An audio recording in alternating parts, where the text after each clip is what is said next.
Global Sanitation Graduate School is the world's largest platform for capacity building in citywide inclusive sanitation. We offer educational programs in sanitation with a focus on participants from low and middle income countries. We are expanding rapidly and welcome new members. Interested? Contact us today, www.sanitationeducation.org.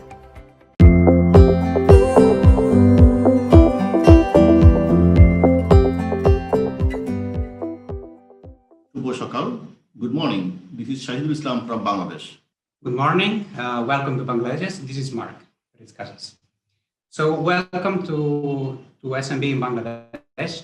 This is the Integrated Municipal Information System, and we are very excited to share with all of you this tool that will help the local authorities for planning, monitoring, and manages the urban services. So actually, the IMIS is a WebGIS-based information system which basically connects the existing databases in Excel file and other formats through a map. So actually, we add this spatial attribute into the existing databases. These enable for information-based decision-making and spatial-based decision-making for city investment planning.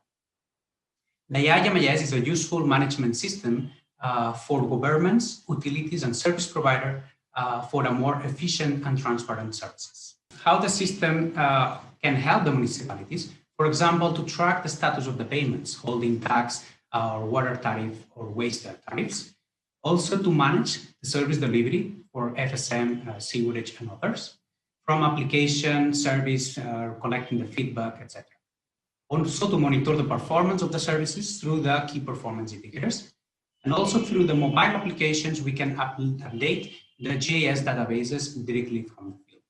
The IMIS was designed originally for FSM services, but later we start connecting with the holding ID, linking with the building routine.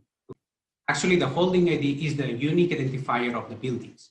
So this was a turning point for the system, as it enabled to connect many other municipal services like water supply, solid waste, holding taxes, and many others. IMIS has three key functions: reporting through dashboard, managing the services, and GIS-based planning analysis for planning and service solution. So the first function is reporting. So it shows the real-time status of the services, and it can integrate to the key performance indicators. And this dashboard can easily be customized depending upon the requirement of the municipalities. The second function is managing the services, and in order to provide the services, there's a web-based applications for desk-based office use. And for field level data input, so there are a couple of mobile applications, and the IMIS can easily be integrated with local and national databases. The IMIS does not introduce a new system, rather it integrates the existing business processes with the digital systems with the minimum customization. Here, also in order to provide the MP tempting services, IMIS link up with all the steps that service providers follow, starting from the application from the customers to the real service provision and follow-up and monitoring. So, and the last function is the GIS-based analysis. IMIS can integrate both the spatial and non-spatial data and analyze them and visualize the results on the map. IMIS can also identify the buffer areas, and at the end of the presentation, we'll demonstrate live of this buffer area. So the IMIS took several years for its development and many back and forth. But now that the system is finally ready, its replication is quite straightforward. So this process starts with the collection of the GIS data, the existing secondary data, or we collect into the field.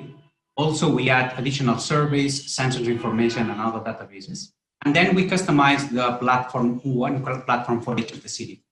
We migrate the data of that city, and then we train and we launch the system.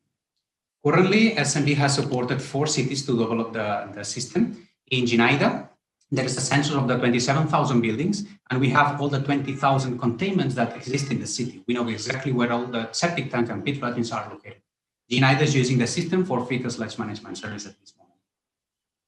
In Khulna, we have also the census of 150,000 buildings, and the 67,000 containments that the city corporation will use it for FSM services, holding tax, and also they are planning for trade license. In Gazipur, which is also a very big city, we selected 2 of the high-dense zones, and we collected also the information, census-based, of the 130,000 buildings with all the information about the containments, the connection to the water supply, and others. The city will use the IMIS for FSM services, sewerage, holding, and also water supply. And also in other smaller cities like Cheshire, we collected information of 1 ward now, and it will also be used for FSM service and holding. Of course, there are a few challenges associated with the implementation of the IMS. So the data the municipality have are not comprehensive enough and not updated, and it is very difficult to get access to this data. Holding ID is the key to the IMS system, and there is no nomenclature in Bangladesh for holding ID. And we know that adapting changes is always a challenge in any organization. And finally, the hosting data is requires a significant amount of fee to be borne by the municipalities, and we are negotiating with the central government to reduce or waive the fee. The potentials of IMS is endless. So, for example, the cities having multiple authorities providing the services can share their data through the IMS for better coordination. So the online payment system can be used for payment, paying the taxes and the service fees. And the IMS can also be linked to the national databases. For example, the health information system, if linked to the IMS, can monitor the, for example, COVID-19 cases in a particular municipality with their geographical distribution. So let's log into the system. Welcome to the Junaida IMIS. This is the basic dashboard with all the buildings and the type of the buildings. The FSM service dashboard with all the existing 35, for example, services provided during this year, 2021, and the different graphs here below that we can be used for different indicators. So let's go, for example, to some of the models. Here, the building ones, the utilities, FSM services. So we can see in the applications, for example, the latest applications in Junaida. And here with the lists, we have all the applications, and we are gonna select, for example, this application here. We have different actions. We can go directly to the map to see exactly where this containment, which was emptied last month, is located. We see some layers here in the right side. We can enable or disable any of those layers. We can add the background, Google Street information, OpenStreetMap, or other Google satellite information. We can also enable water bodies or disable landmarks. So then we can zoom into the building that we selected, the containment actually that we selected, and we can see the information from selecting the containment. We can see the information of that. This is a pit latrine actually in ward number 1. The size is 3 cubic meters, and it serves for people in this household. It's connected to that road. And also we see the information about when is the next emptying date that it should be emptied, that containment. We can also see information about its building, the tax code, the number of floors, the area, or other information about the structure type or the function of it. So now let's see one of the functionalities for analysis. We can select the water bodies buffer summary. So we will select one of the water bodies, let's say this Junaida River, and we can set a buffer area of 30 meters. So it will show us the information about all the buildings and containments within this buffer area. So for example, there's around 500 buildings in this area with 374 pit latrines. And this is very useful, for example, for rainy seasons to identify the potential buildings that can be affected by the raise of the water table and overflowing of the latrines. And then, of course, the data weakness. So this is a very brief demonstration of the system. So this initiative is particularly aligned with this government initiative for Digital Bangladesh. And we hope that central government will take up this issue and overcome these challenges and replicate across the country. Thank you all for your patience hearing, and for further information, please contact us. Thank you. Thank you very much.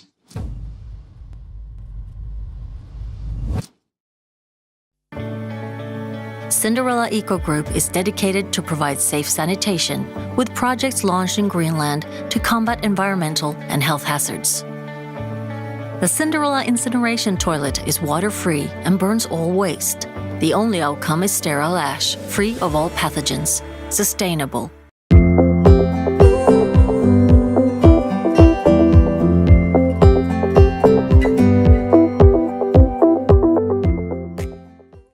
Hi, my name is Freya Mills, and I'm presenting a recent research project on improving containment in dense, low-income areas, focusing on the common yet unsafe practice of septic tanks discharging to drains.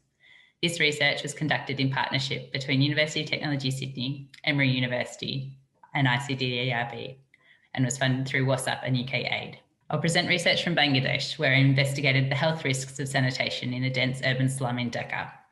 This research found that septic tanks are being built discharging directly to open drains, which, despite functioning as designed, pose significant health risks as the effluent from these systems contains high concentrations of pathogens.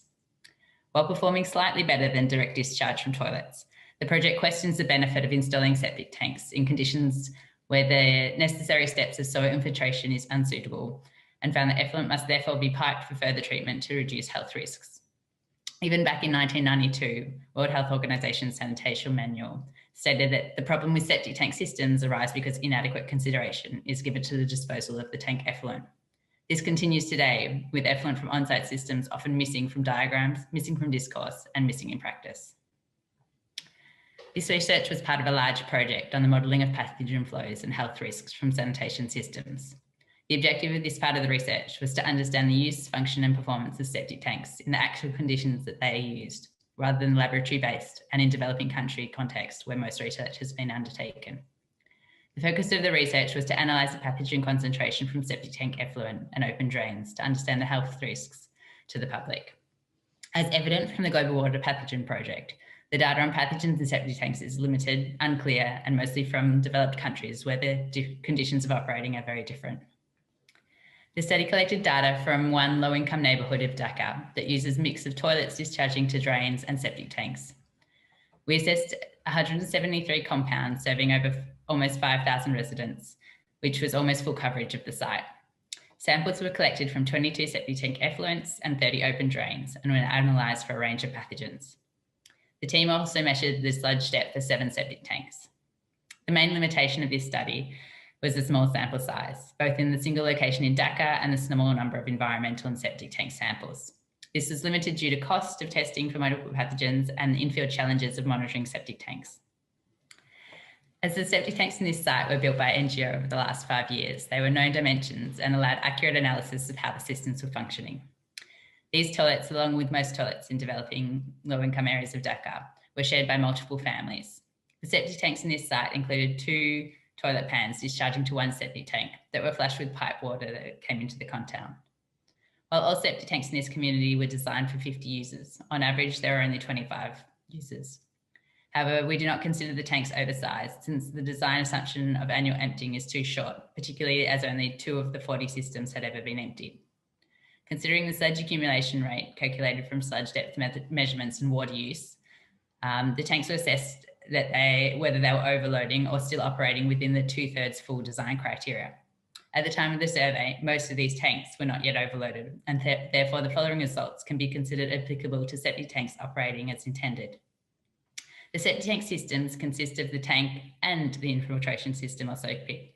Both of these parts are integral for the sanitation solution, as the septic tank must retain solids to prevent blocking the soak pit, and the infiltration through soil provides the majority of treatment, particularly for pathogens. Despite this, all of the tanks in the study site discharged to an open drain. And now that data on management of effluent is increasingly being included in monitoring for SFD and JMP analysis, it is evident that septic tanks discharging to drains is a global issue. The analysis of septic tank performance relied on an estimate of inflow concentration, as physically assessing the influent and taking a representative sample is very difficult.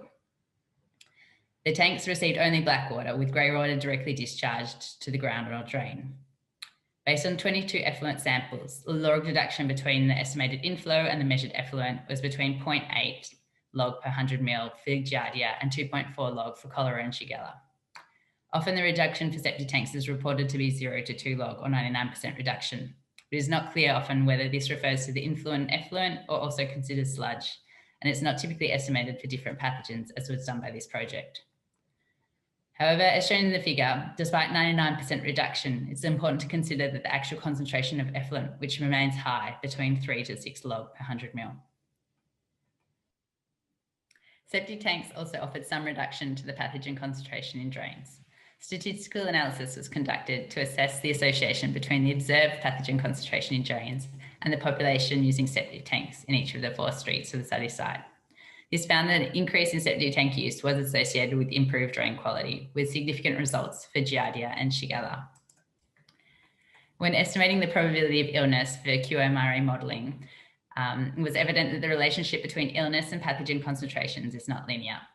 To understand the relative extent to which the reduction in concentration was associated with health risk, we compared the probability of illness of an assumed 1 millimetre ingestion of the estimated concentration of the raw black water, say from toilet direct discharge, with 1 millimetre ingested from the effluent from septic tanks.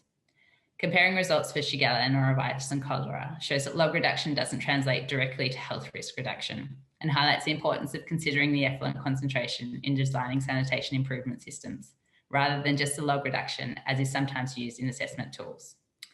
Understanding how sludge depth influences effluent concentrations is an important question given the number of septic tanks discharging to drains and the sector's focused on emptying and its benefits for public health.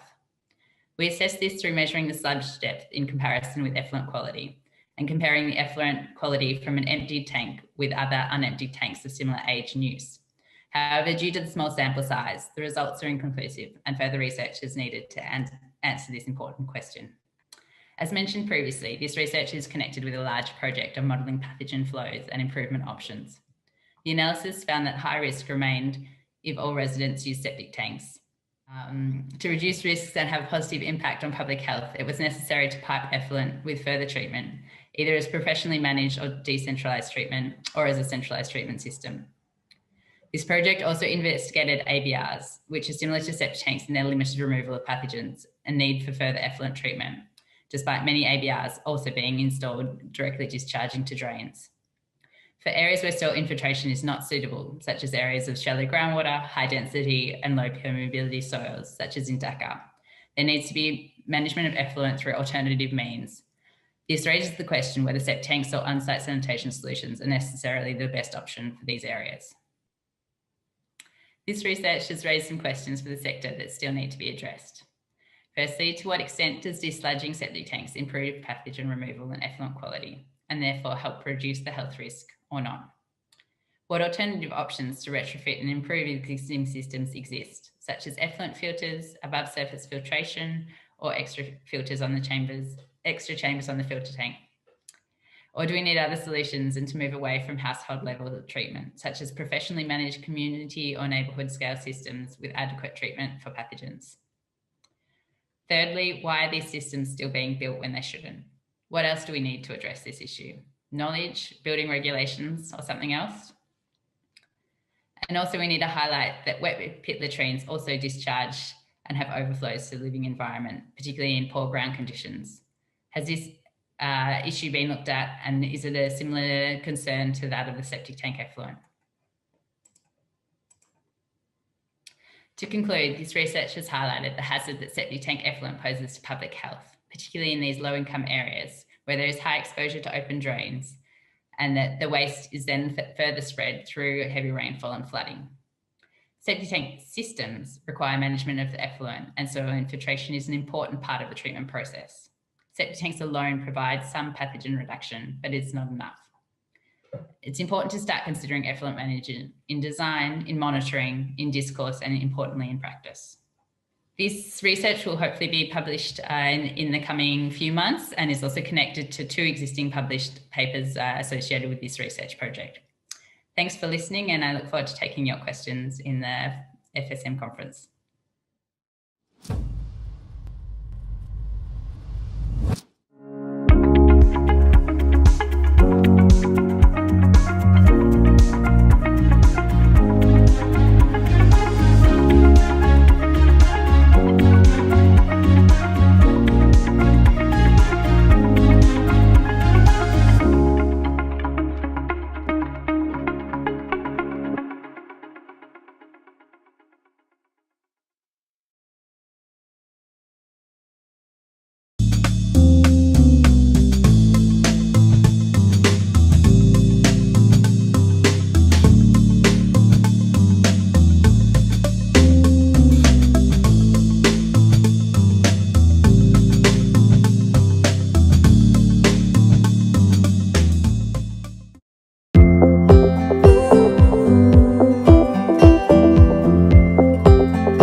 is Nicola Green, and I'm a fecal sludge management consultant based in Nairobi, Kenya.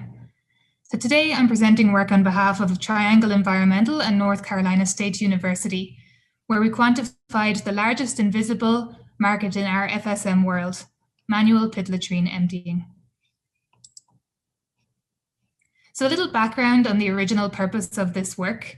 NCSU has been working for the past several years on novel pit emptying technology called the excluder, which you can see in this image. So this technology targets pits that cannot be emptied by traditional mechanical means by excluding trash. So our goal in undertaking this work was therefore to identify markets for the pit emptying technology. In doing so, we needed to both classify and quantify service typologies for on-site sanitation to see where such a piece of equipment would be needed and in what quantities. So when I talk about classifying emptying of on-site sanitation facilities, we consider three main types of emptying. We have mechanized emptying that takes place at a containment facility that can be emptied by a pump, that might be a trash pump or an exhauster truck. We also have non-mechanized emptying, so that happens at a containment facility where it would not be possible to use a pump, and that's usually due to trash, limits of access, or thick contents. So those end up being manually emptied quite often. And we also have unemptiable pits, pits that might collapse if someone attempts to empty them. So if we zoom out to the bigger picture of why this is important, oftentimes to have a system that can be emptied by non-mechanized means or by unemptiable means that we can break the safely managed sanitation chain. So waste removed via non-mechanized emptying or manual emptying often doesn't reach a treatment facility. And sometimes an unemptiable pit, once it's filled, is not replaced. So that's the critical consideration in this work beyond the technology. What's the pathway to safely managed sanitation after these types of emptying? So we proceeded to consider the balance between these three markets globally.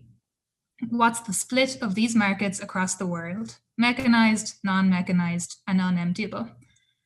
So to do this, we went to JMP data and we tried to map technology types to our service types. So on-site sanitation types are septic tanks, improved pit latrines, and unimproved pit latrines. So of course, for this, we had to make some generalizations and assumptions. For septic tanks, we considered that 100% of these should be emptyable via mechanized emptying, whether it be via a simple trash pump or an exhauster truck. These tanks should be wet, they have less trash due to the user interface, and they should be emptied via mechanized means. We applied a similar blanket approach to unimproved pit latrines, which you can see across the bottom of the slide. So we considered 100% of unimproved pit latrines to be unemptiable. We assumed that if a pit is a low quality, it may collapse when it's being emptied, or it may not be worthy of emptying due to the low investment. So improved pit latrines are a bit more diverse. So to consider which ones of those might be emptied via mechanized means, we looked first at which ones were wet and dry. So for this, we used access to water as a proxy. We considered that all dry pit latrines were emptied via non-mechanized means. For wet pits, things got a bit more tricky. So we used a survey of exhauster truck operators and manual pit latrine emptiers to apply proportions of these pits that might have trash or accessibility issues that prevented mechanized emptying. And we made the splits according to the percentages that you can see on the slide. So when we split all the markets down, this is what we found. So overall, we looked at 6 SDG regions. In these regions, there are 3.5 billion people served by 722 million on-site household sanitation facilities. Of these facilities, we estimated overall that 32% of the facilities can be emptied by mechanized means, 50% by non-mechanized, and that 18% of on-site sanitation facilities in these regions are unemptiable. So if we look at the map, we can see the proportions and volumes and how they vary across our SDG regions of interest. For each SDG region, you'll see a small bubble. So that bubble shows the number of household level on-site sanitation facilities in that region. And underneath that is the percentage of the population using on-site sanitation facilities. So you can see how those vary across the regions. In the larger bubble, you'll see how these facilities are broken down across the three service type: mechanized, non-mechanized, and unemptiable. So you can see we've got a large variation from region to region in terms of places where we have dry, unemptiable pits and where we have water-based systems that can be emptied via an exhauster truck. So we zoomed in closer at the non-mechanized segment, given that it was the largest segment, but also that it was the segment that the excluder aims to address. So for this service type, we looked at volume, but we also looked at the density of the segment, i.e. what proportion of the population in a given country it made up. We also considered whether the population in that segment was urban or rural, which you can see in the hashing in the graph. We pulled the largest three markets from each region to compare which countries are dominated by this service type. So we can see on the far left, the volume is represented in the bars, that India and China have as many pits to empty via non-mechanized means as the rest of the world combined. But we can also see that many of these are in rural areas and may be difficult to access and capture the waste. We can see that by volume, the need is relatively low in sub-Saharan Africa, but by density, we are often looking at more than 50% of a country's population. In East and Southeastern Asia, we've both high volume and density, making it a key area for a technology like the excluder, but also a key place to understand the pathways for a non-mechanized emptying service to empty the safely managed sanitation chain. So while this was a technology-oriented study, the pathway from non-mechanized emptying to safely managed sanitation will not be solved by technology alone. Of course, these highlighted countries need a diversity of technologies to cleanly remove waste from containment facilities. They also need a network of decentralized treatment facilities to handle this waste. Eventually, these pits also need to be upgraded to become mechanically emptyable.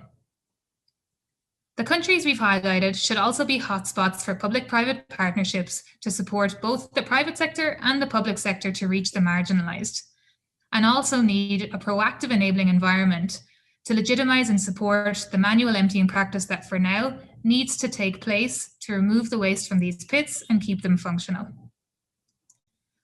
Overall, we need more knowledge and case studies of best practice and investment strategies in navigating from often illegal, non-mechanized or manual emptying to safely managed sanitation.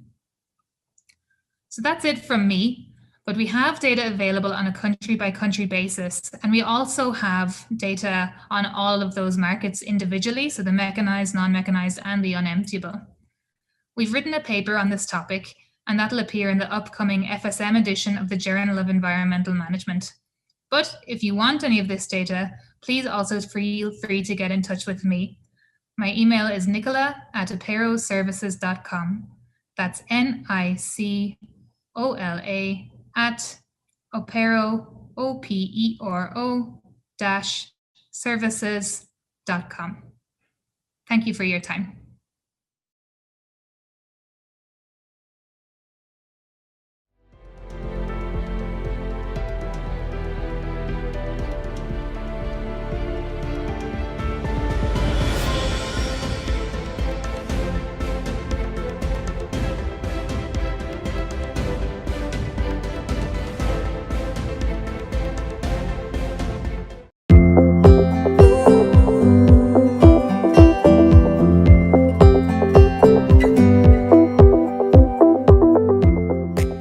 So my name is Atokwamina Senaya from Ghana.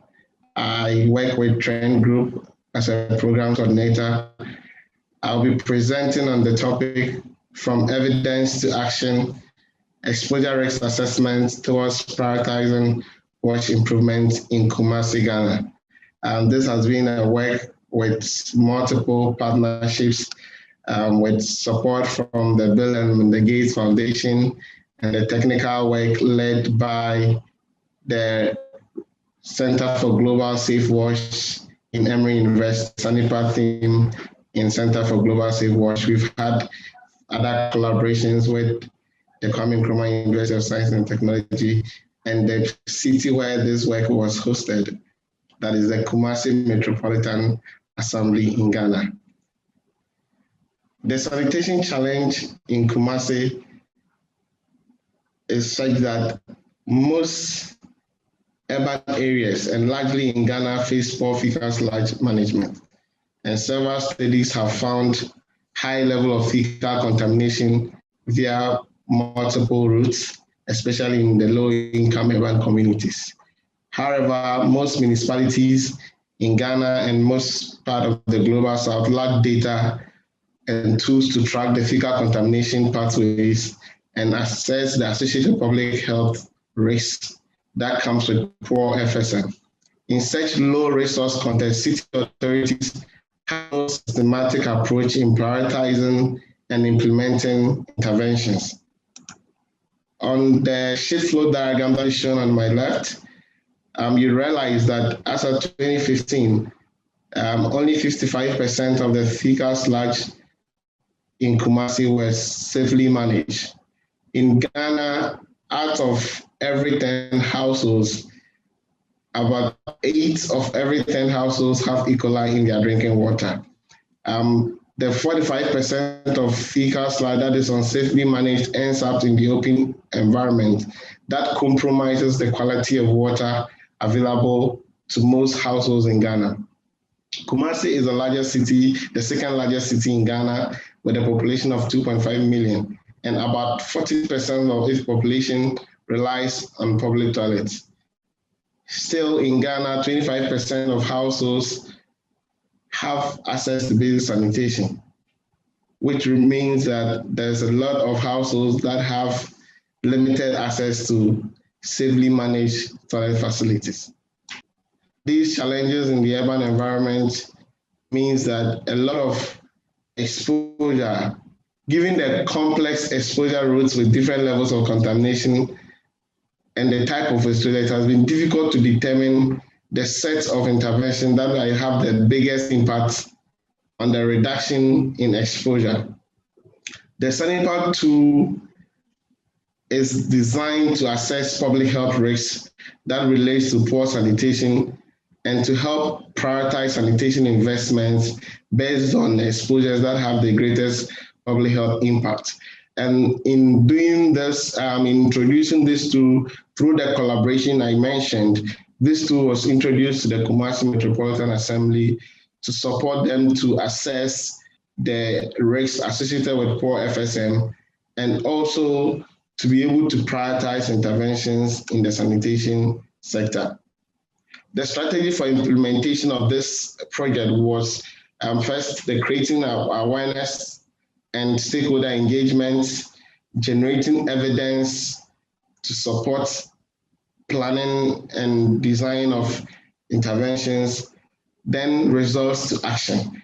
The last part of it is policy influence, where we are using these results and outcomes of these projects to influence the way we think about environmental risks, the way we think about fecal sludge management in cities and low resource contexts, and to initiate evidence-based planning in sanitation.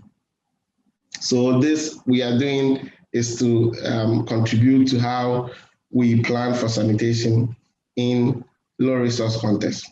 In creating awareness and stakeholder engagement, we first engage the key stakeholders in the Metropolitan Assembly, where we inform them about, introduce them to the tool and what the tool is able to do, the kind of data the tool can generate and how the tool can support in planning. Through that, we signed an MOU between the Kumasi Metropolitan Assembly and Trend. And through the MOU, the Kumasi Metropolitan Assembly made available environmental health staff to support the implementation of the Sanipack tool. Organization of project inception workshops helped us engage more stakeholders beyond the municipal assembly. So we engage food vendors, we engage local assembly members, local authority members, we engage community members, community leaders, and even the media to introduce the tool and showcase some of the previous studies that the tool has been used in, and the kind of results the tool generates about the urban environment. Through this engagement, the relevant officials were informed about this initiative, and through their support, we brought together a core group that formed the project committee or the project working group, which was made up of urban planners, development planners, environmental health officers, community development officers, who have relevant roles to play in the urban development and community development in the various communities that we studied. Through these discussions, we were able to select some communities to pilot the studies in Kumasi. In generating the evidence, the team in Kumasi were trained on the SANIPA tool and were supported to understand the approaches and the methodologies of the tool. Through that, we had a partnership with a team from KNUST, the Kwame Nkrumah University of Science and Technology, where they supported with laboratory training for the environmental health officers. The environmental health officers were put into a team, and they managed, the staff managed the deployment of the SANIPA tool in 4 neighborhoods in the city of Kumasi. Throughout the deployment of the tool, there are various debriefing sessions to interact and discuss the processes and to learn from the processes of implementing the tool in these neighborhoods that were the target communities for this study. So these are pictures showing the community data collection, the environmental sample activities that were done by staff of the municipality. So the interaction with school children, the interaction with adults in the communities, both males and females, to ensure gender participation at all ends. So this represents the 4 neighborhoods that were selected in the study, and these were the key results from the 4 neighborhoods. And from the key results from the 4 neighborhoods, the results show that grain and raw produce have the highest concentration of E. coli and were the most dominant pathways of fecal contamination in the 4 neighborhoods. So these represent the summaries of the results. There were other results that reflected contaminations in municipal water, contamination in public toilets, facilities, contamination in street food, contamination in bathing water, and all that.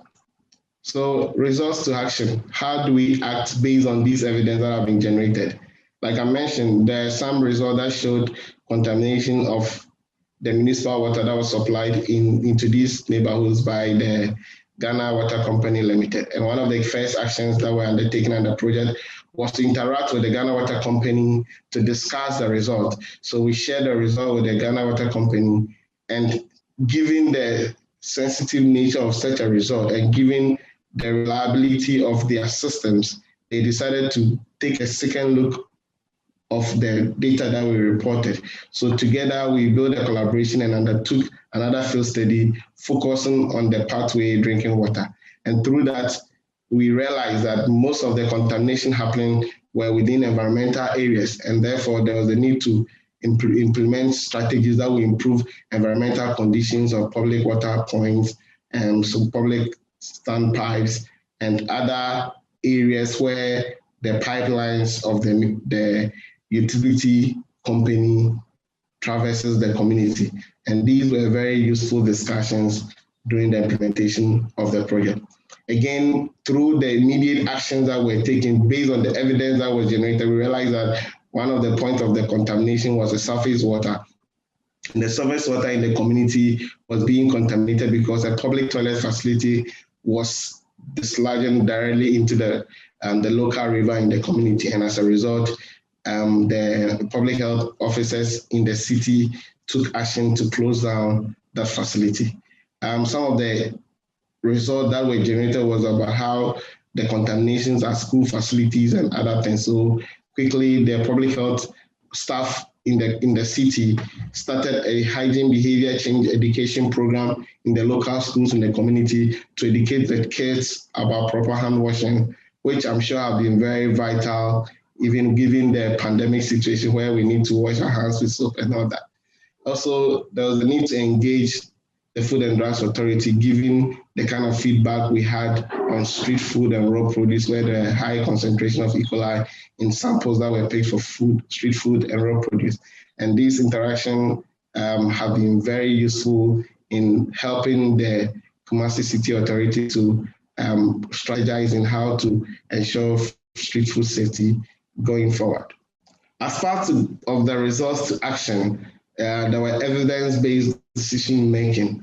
What was more critical was how does the Metro Authority uses these data that have been generated to impact their planning processes, to impact decisions about what to do, what to prioritize, what interventions to implement. So the analysis of the results from the study led to decisions being taken about possible areas of intervention.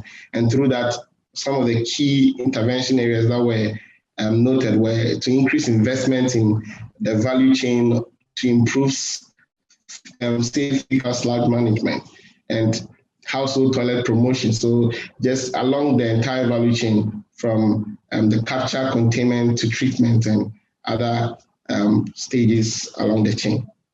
Also more critical was the need to develop protocols and standards to ensure street food safety and quality compliance for street food vendors in communities that were part of the study.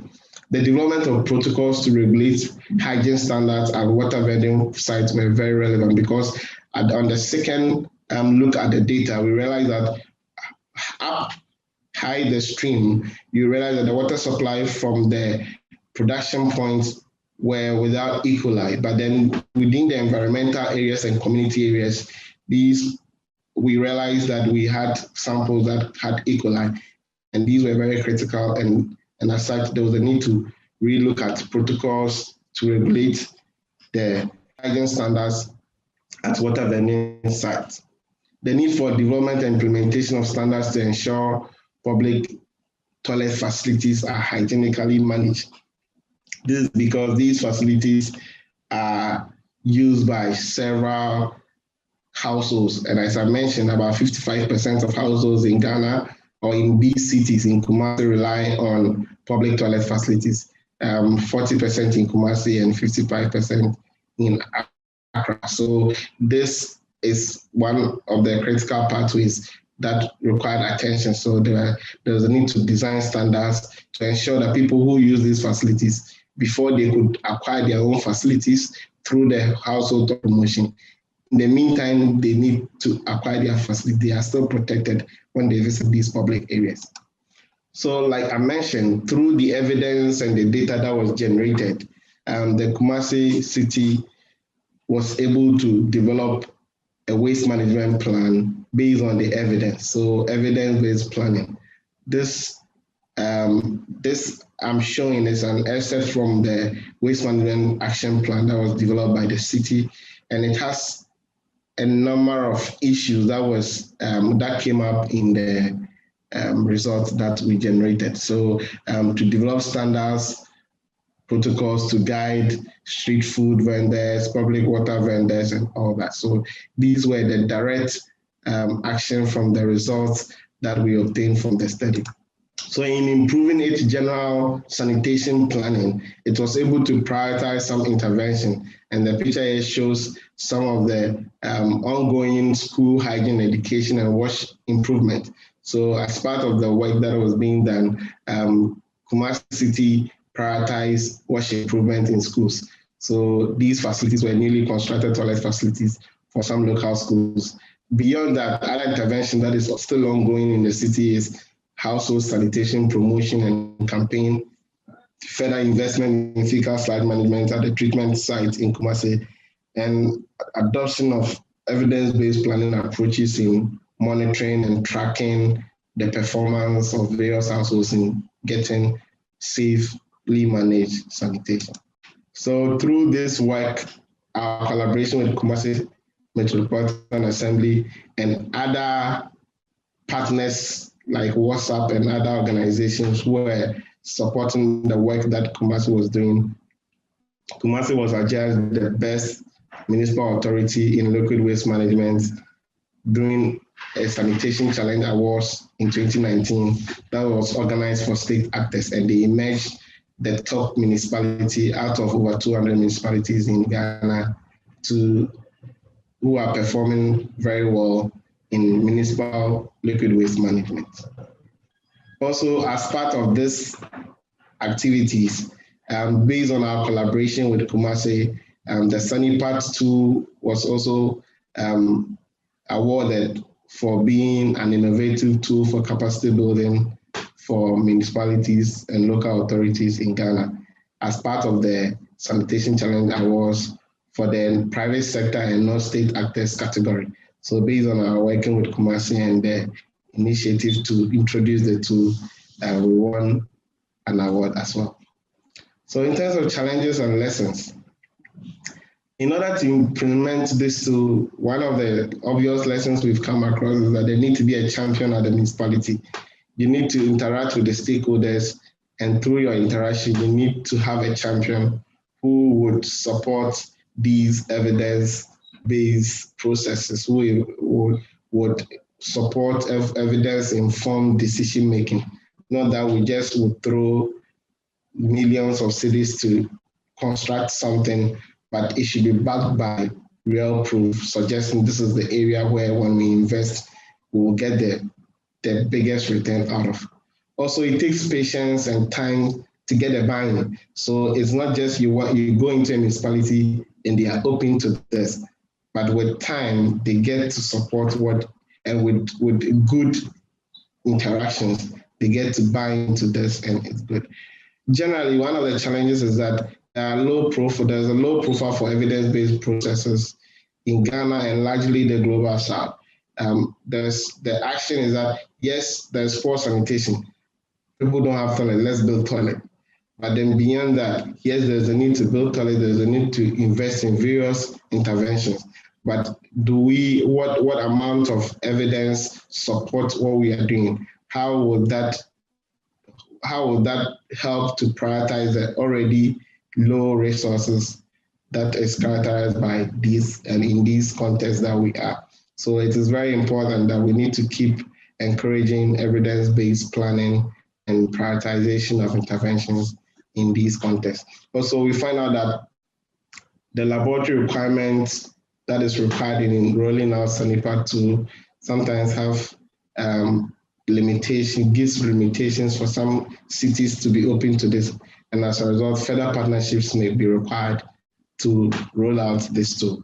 And that's why we further partnered with the university in Kumasi to support with the laboratory processes. Also, the sensitivity of the result that is generated needs to be managed in dissemination. So for instance, we realized that there was results showing E. coli presence in the municipal water that is distributed across the city. Given the sensitivity of this result, there was a need to further engage the utility company to probe further to know the extent of these situations and to have a more responsive and appropriate solution to this than just going out into the media and throwing this whole information out there. It breaks the chain of interaction and partnership. So we realize that it's also important to encourage good partnerships for implementing the results that comes out of this process. Stakeholder engagement throughout the process is very relevant. So it's important that from the beginning to the end and beyond, you need to engage with stakeholders. You need to engage with community leaders, talk to stakeholders, because they need to take actions beyond the result. So it's not just results, but then beyond the results, from evidence to action. So in order to have a good relationship with them so that they can act on the evidence you share, it is good to keep stakeholder processes running.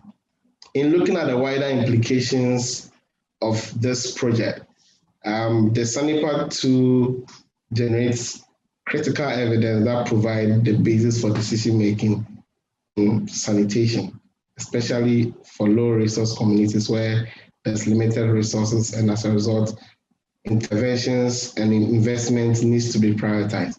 So this is something that is very important, and we're hoping that this could be adopted by a number of cities in Africa in order to direct the kind of interventions and investment they make in sanitation. Also, based on the evidence, municipal authorities are able to develop waste management action plans. And this is very important because it guides what should you plan for, what should be your priorities, what other options should you look at. For instance, most officers from the city suggested that beyond the everyday toilet promotion and other things, they never will look at things like street food, raw produce as being impacted by poor FSM. And as a result of this work, they were drawn to other areas beyond the everyday areas that they work in. Also, the Sanipact 2 offered an opportunity to build a capacity of public health officers in the city of Kumasi to adopt evidence-based approaches, which has been very useful. This also provided further basis for policy actions in terms of hygiene promotion and enforcement of sanitation regulations, especially around the issues of water vending, around the issues of public toilet use. Definitely there's a mass of the populations in cities across Africa who do not have toilet facilities. And in the meantime, they rely on these public facilities. In as much as we are working to get households to own their own toilet, there's a need to pay attention at these facilities and improve the hygiene situations in these areas. And this has generated some policy discourse in Ghana, and we are very happy we could contribute to this debate. The Sanipact 2 is useful for supporting sanitation planning and prioritizing investment. And as we have shown in this presentation, especially for low resource urban settings, this tool has shown very useful returns in planning of sanitation and investment. So we are hopeful that through this sharing, a lot more cities will be open to looking at the Sanipact 2 and exploring its use. So for more information, you can look at the sanipact.org or send us an email, and we'll be happy to interact on this.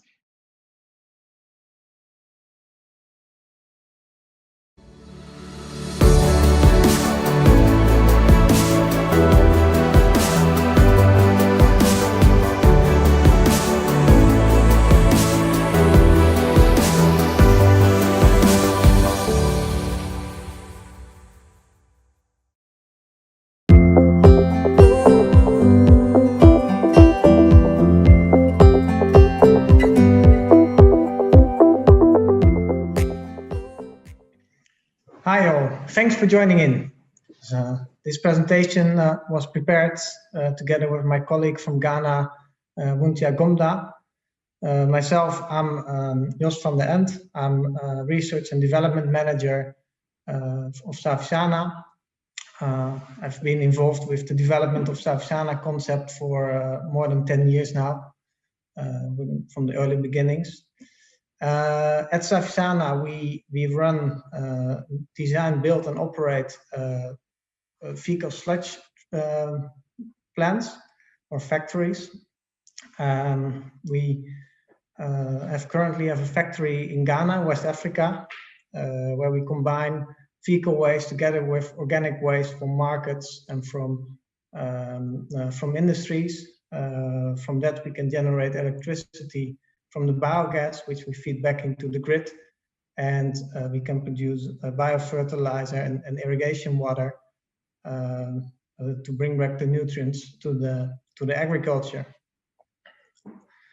When we started with a pilot about 10 years ago, we faced a problem with data being difficult available, so it was a bit locked in the local measurements. So we soon started experimenting with mobile phones, where the team at the pilot in the field could fill in the data and that would be sent through the internet directly to our spreadsheets. Over time, these spreadsheets became a bit more complicated, so we started moving towards databases, where we also are using dedicated or visualization software like Power BI, which allow us to present the data in a direct manner. At the moment, we're now expanding this data warehouse, and we're adding sensors and other internet services. So we all collect it in one place, and we can then report it for the different stakeholders. So at the moment, for example, we have a weighing bridge data, which is sent directly to this database. We are using the mobile phones, we have sensors, laboratory data is all collected in one place. So from this central data warehouse, we can then generate data sets for every stakeholder. So for example, an operator will likely need much more detail than the local authority, who just might want to focus only on the main quantities. The same for the managers in our company, who don't want to see too much detail, but they want to see on the highlights how are things progressing. Similar, we can make views for researchers, waste collection companies. So how does it look like? So for example, here at the left, we have a view for our operators, where they can see on a daily basis what has been fed to our factory and in what concentrations, so they can follow the recipes. Meanwhile, on the right, it's a view for the managers, who can see, are we still on track on the different KPIs? And all this data is coming from the same source, and it's near real time available for the different stakeholders. So what's the news of this? I often hear when I explain this to people, they say, yeah, we can do this, but they are mostly surprised when we say we actually have this now running in West Africa for fecal sludge treatment, and that often surprises people. So in this case, it allows us to make operational efficiencies, so we can track all the historic data. It will also allow us benchmarking between the different factories.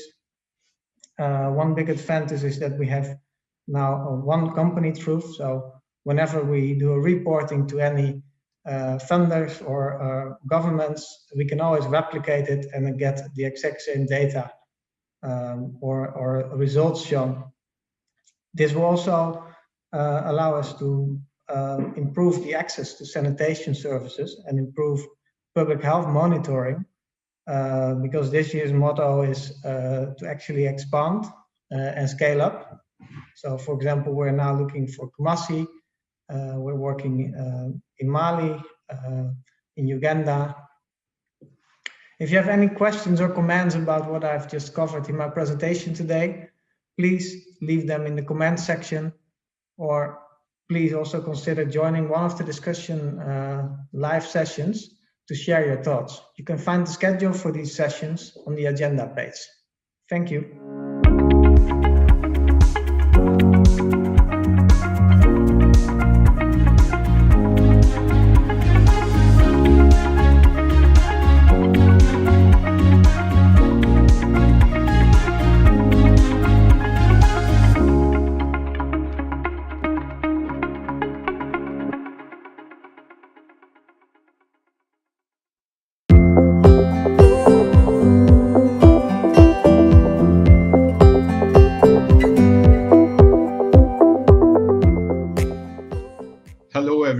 Thank you so much for being at this presentation today. I'm delighted to present to you a study that we did a year and a half back, and what the implications are for on-site systems in India. The study itself is called Unearth, and it's been done by a team that I work in called the Scaling City Institutions for India, in the think tank called the Center for Policy Research in India. So as I take you through the presentation, I'll take you through a little bit of the context of FSM and the importance of on-site systems within FSM. I'll take you through the study itself, what the design parameters of the survey were, and what lessons we learned.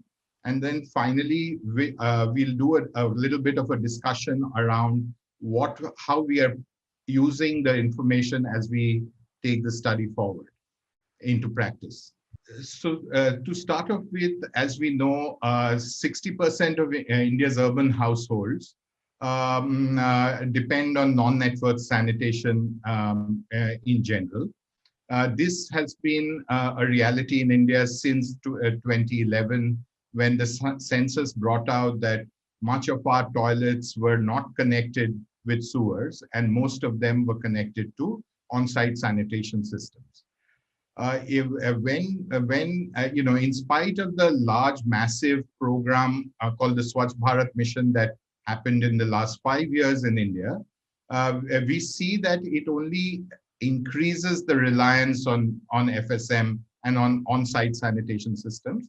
And as per our early projections, it looks like that almost 960 million population in India is going to have to be dependent on FSM and on-site systems as we move forward. What essentially this means is that while over the last 5 years, FSM as a system got piloted in India, got scaled up across states, we are now in a phase where we want to ensure operational sustainability to achieve the outcomes from good, safe FSM. And therein, the focus of this study is to understand the role and significance of the first on-site system, which is kind of under-researched as yet in India, and has been very much of a black box so far. So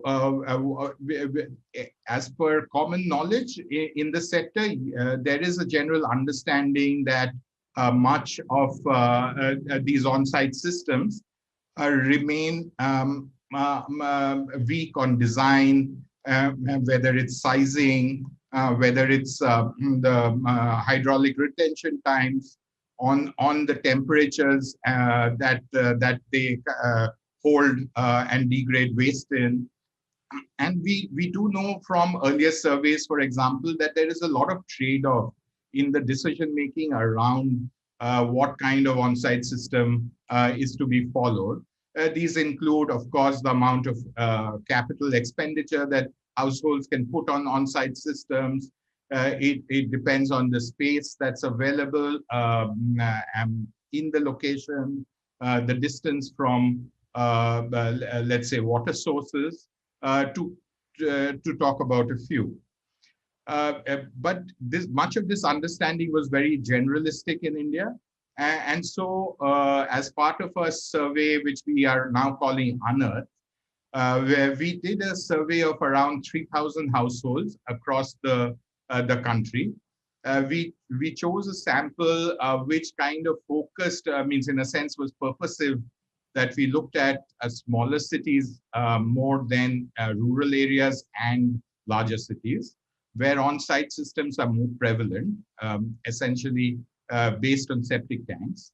And we chose states and cities in our multi-stage inclusion criteria, where we looked at the soil type, the groundwater depths, the reliance on on-site sanitation, and of course the city population size. And we arrived at these 10 cities, which are marked on the map here. So what were our key findings? Our key findings were that 91% of all systems were tank-based, and the others were pits. However, in subsidy-led programs like the Swachh Bharat mission, more pits were built in terms of the pits being built on a regular basis in the past without Swachh Bharat mission or a government-supported subsidy program for toilets and on-site systems.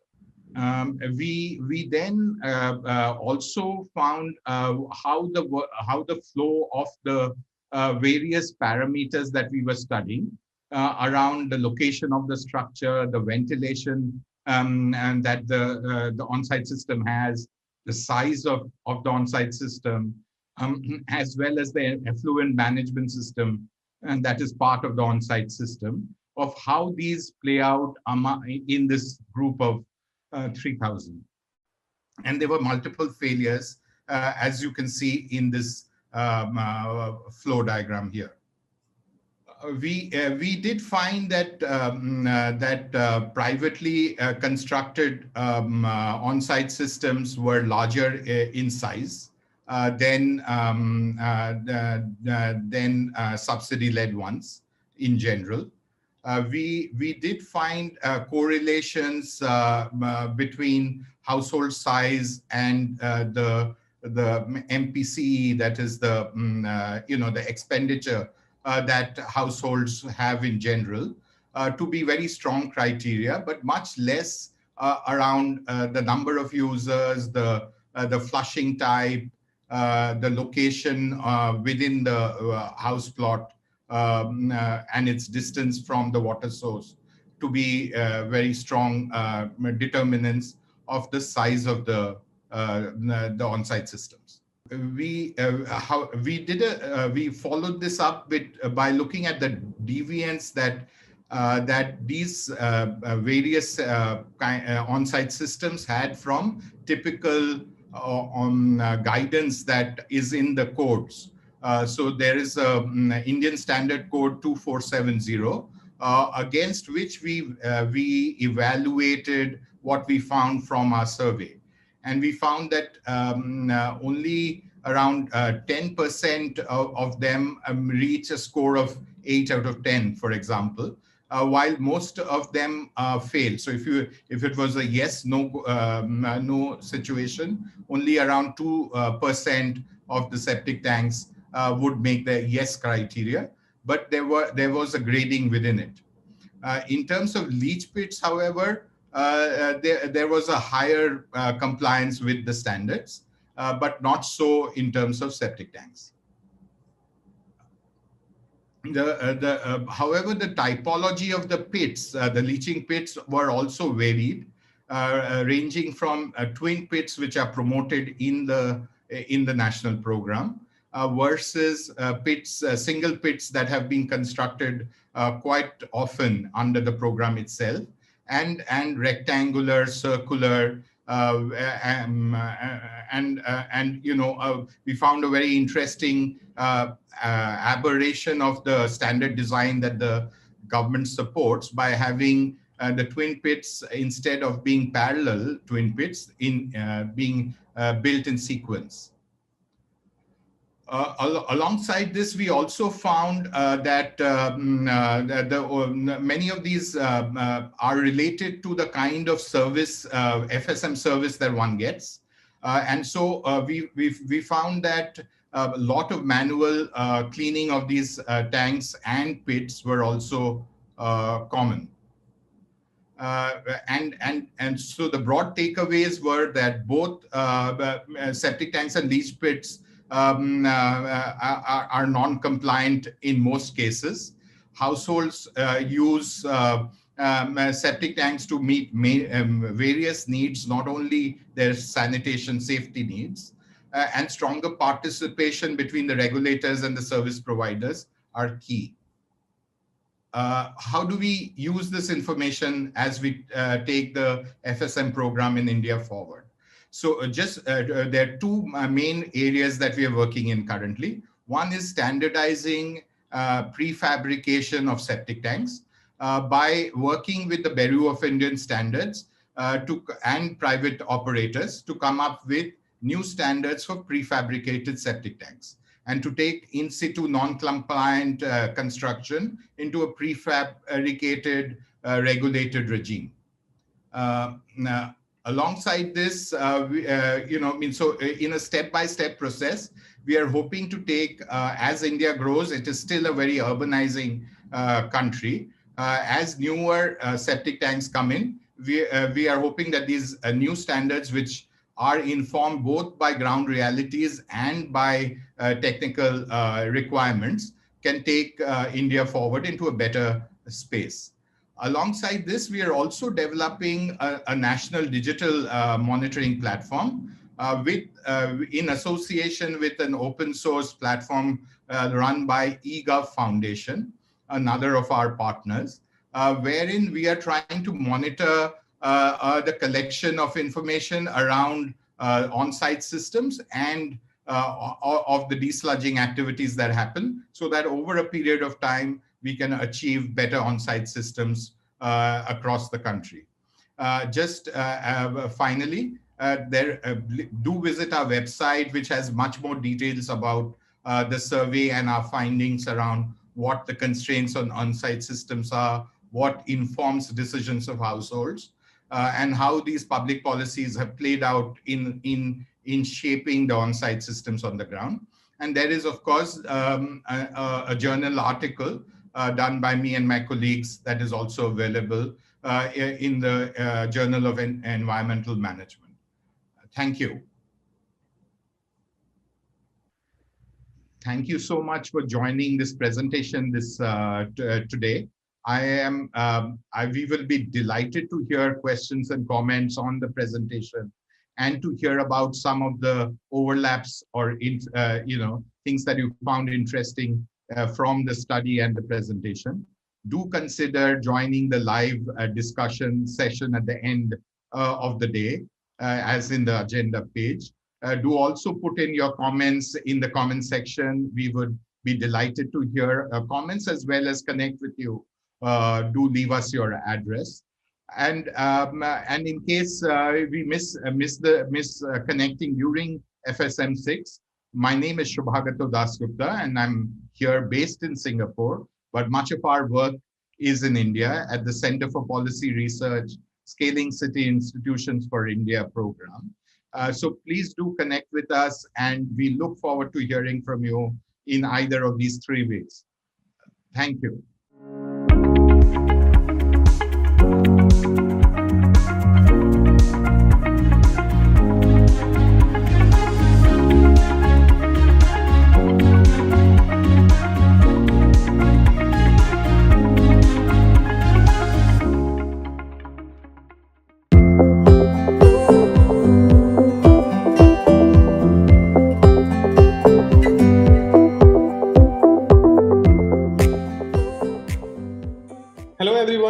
I'm Suraj Kumar, and I'm joined with my colleague Mithun Anand here. We are here to give you a presentation of a decision support tool for inclusive sanitation interventions.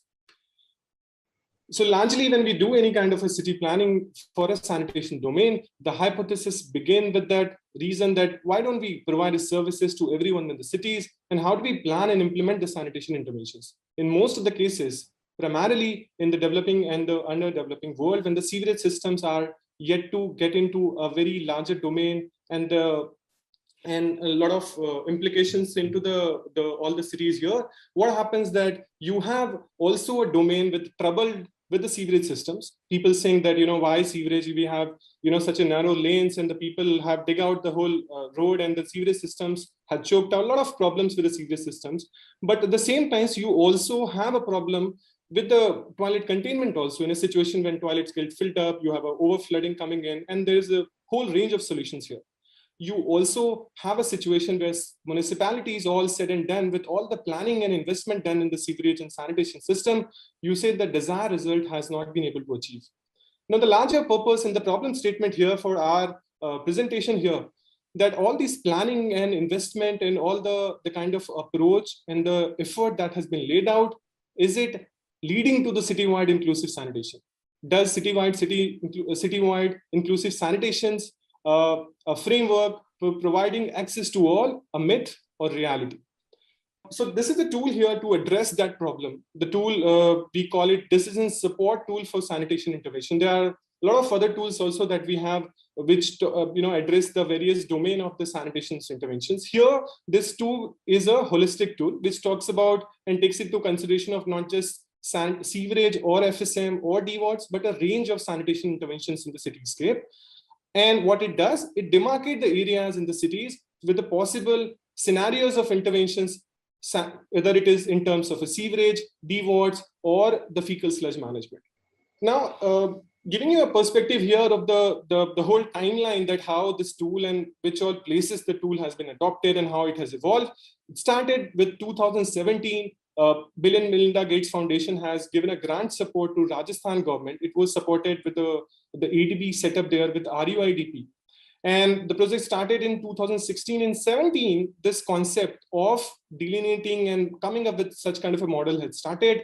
And then in 17, it was a kind of a binary intervention with in a cityscape with a FSM versus sewerage. So some of the pilot has been identified, and at that time also it was presented to FSM4 forum, also in the BMGF partners and meet at Senegal, and some of the other national platforms also, just to get a feedback and disseminate the kind of exercise and opportunities to have a cities in terms of both sewerage and non-sewerage interventions. And then we moved to Khulna as a full fledged kind of interventions and a pilot testing exercise with SNVs, again funded by Bill and Melinda Gates Foundations. And there we moved not just to the binary operations, we had all the three levels, FSM, sewerage systems, and the DWARDs together, and also the regrouping and the whole assessment framework was revised. And what happened at the end of the study is that the phase 1 plan of the cities, the Khulna, water, and sewerage authorities, they have been able to convince with the citywide inclusive sanitation approach, and the framework is getting modified now. Also, the framework of 2 of the sewerage expansion at cities, this whole analysis has created a foundation for that.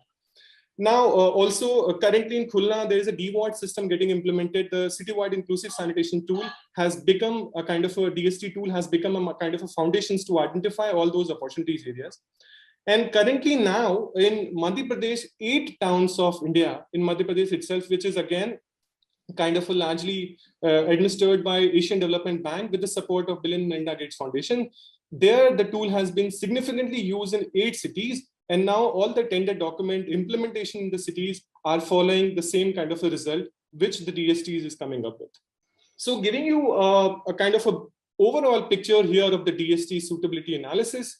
It is based on some of the set of the framework. My colleague Mithun will get into the more detail of technicalities here, but just to giving you an overall picture, it is a kind of these parameters primarily deals with settlement typology, economic vulnerabilities, drainage coverage and typologies, groundwater vulnerabilities, accessibility level, water sensitive areas, topographies, and water supply coverage. And there is a whole set of sub-parameters for these parameters.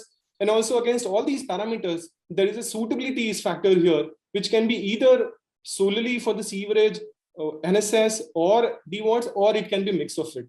So this parameters is kind of a foundations to translate the whole set of information into the GIS platform and accordingly do the suitability analysis and do that kind of interventions assessment in the cityscape. Now, if we see some of the delivered results using this tool and how it has started, so I'll, to give you a picture of a Khulna cities here, this is the kind of a final output that has come out with. If you see the left map, which is the entire cityscape and the finding here for the Khulna city level. Right side, you have a ward level, which is a kind of a further navigating the informations and a further detail.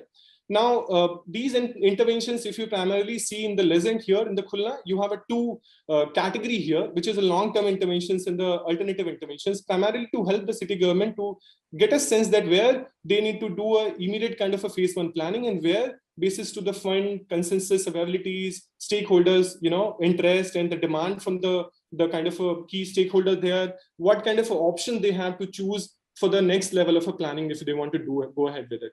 But clearly, if you see the overall picture here, the intent to provide each and every settlements of the cities with the kind of a suitable settlement they have, not to have any kind of a mismatch in the future course of time, but a kind of a holistic planning for 15, 20 years down the line.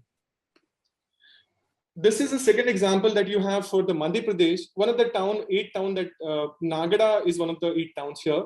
Nagada already have a proposal of a sewerage system coming in. When we tried and tested this tool on Nagada town, all these circle out area here that you see is a conflict areas. Conflict area as in like areas which primarily had been initially suggested with the sewerage systems approach to be connected. But here with our DST, we found there is a conflict to these areas, and all these conflicts have been, discussed and analyzed and brainstormed in detail.